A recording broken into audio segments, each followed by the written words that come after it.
Et le président Joe Biden tiendra des entretiens bilatéraux avec le dirigeant chinois Xi Jinping le 15 novembre prochain en marge du sommet de la coopération économique Asie-Pacifique à San Francisco, a rapporté le Kyoto News dans la nuit de ce mardi 7 novembre. Côté chinois, cette rencontre aura pour objectif de rassurer les investisseurs étrangers présents en Chine, investisseurs qui sont inquiets de la situation économique du pays et de la montée des tensions géopolitiques.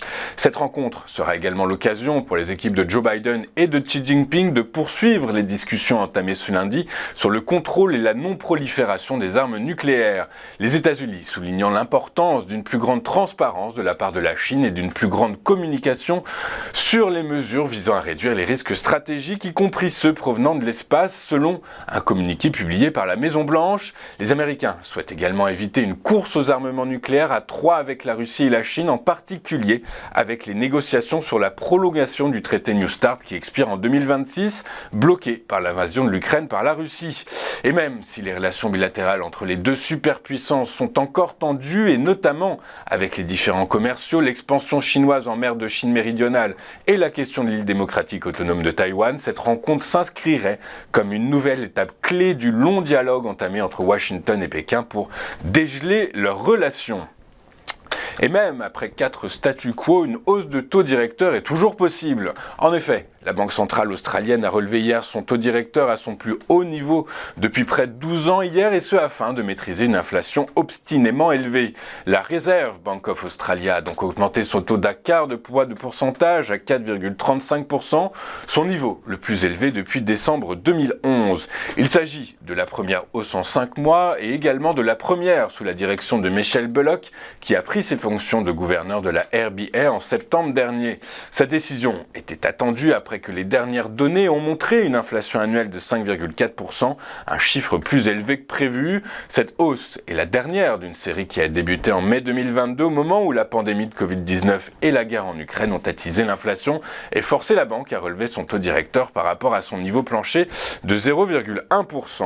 En France, le géant pharmaceutique Sanofi est visé par une enquête de la justice pour manipulation de cours et diffusion d'informations fausses ou trompeuses dans sa communication financière autour de son médicament vedette, le Dupixent. Une source judiciaire a confirmé hier que le parquet national financier avait ouvert en mars 2023 une enquête préliminaire des chefs de diffusion d'informations fausses ou trompeuses et manipulation de cours relatifs aux communications financières passées de l'entreprise. L'enquête concerne un problème d'estimation des ventes de Dupixent, produit phare du groupe pharmaceutique français, a-t-on ajouté de sources proches du dossier. Avant de poursuivre le fil de notre émission, regardons ce qui s'est passé sur les principales places boursières de la planète hier. Et en Europe, les marchés boursiers ont terminé sur une note mitigée. Les investisseurs arbitrant entre la poursuite de la détente du marché obligataire et le repli des cours du pétrole d'un côté, et l'incertitude entourant la croissance européenne après la publication de la production industrielle en Allemagne qui a baissé plus qu'anticipé en septembre. Résultat, Paris et Londres ont terminé la séance dans le rouge. À Paris, le CAC 40 a reculé de 0,39% à 6 986 points. À Londres, le FTSE a cédé 0,1% à 7 410 points, bien aidé en cela par le reflux des valeurs minières en raison de la faiblesse des données chinoises. En effet, les exportations ont diminué dans un contexte de mauvaise lecture de l'économie mondiale, tandis que les importations ont augmenté, signe d'une reprise de la demande intérieure chinoise. À Francfort, par contre, le DAX s'est lui apprécié de 0,11% à 15 152 points. À la bourse de New York, les indices actions ont été tirés vers le haut par la détente observée sur le marché obligataire, alors que les principales banques centrales de la planète ont opté pour une pause dans le rythme de hausse de leur taux directeur. Inévitablement, ce sont les valeurs de croissance à forte intensité capitalistique qui en ont profité le mieux. Le Dow Jones a gagné 0,17% à 34 152 points. Le S&P 500 s'est adjugé 0,28% à 4 378 points. Enfin, le Nasdaq s'est étoffé de 0,9% à 13 639 points. En Asie, ce matin, la bourse de Tokyo a fini en baisse de 0,33% à 32 166 points. Dans le détail, en France, alors que le SBF 120 a reculé de 0,43%, Téléperformance s'est adjugé 3,71% à 124,30 €, malgré la nouvelle réduction de son objectif de croissance.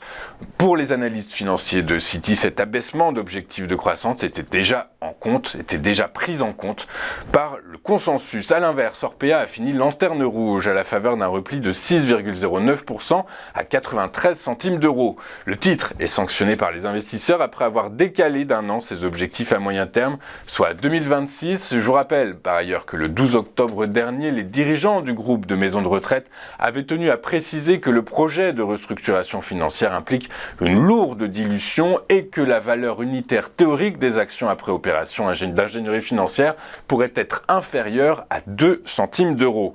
Sur le marché des rendements obligataires en zone euro, les taux souverains se sont repliés après la publication de la production industrielle allemande qui laisse augurer d'une prochaine récession dans le bloc.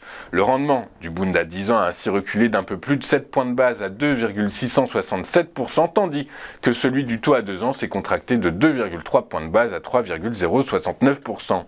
À l'heure de la clôture en Europe, les rendements du trésorier à 10 ans ont cédé 7,3 points de base à 4,5892%, tandis que le taux à 2 ans a abandonné un tout petit peu plus d'un point de base à 4,928%.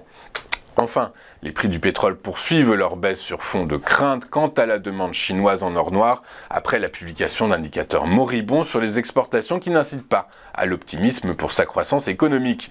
Le baril de Brent de la mer du Nord pour livraison décembre a reculé de 4,19% à 81,61 $. Son homologue américain, le baril de WTI pour livraison de même mois, s'est lui contracté de 4,26% à 77,37 $. Le baril, nous allons marquer une toute première pause dans cette édition du 8 novembre et juste après, comme convenu, comme attendu et comme annoncé, nous retrouverons David Furcage et son chrono-CAC remanié. A tout de suite sur Téléfinance.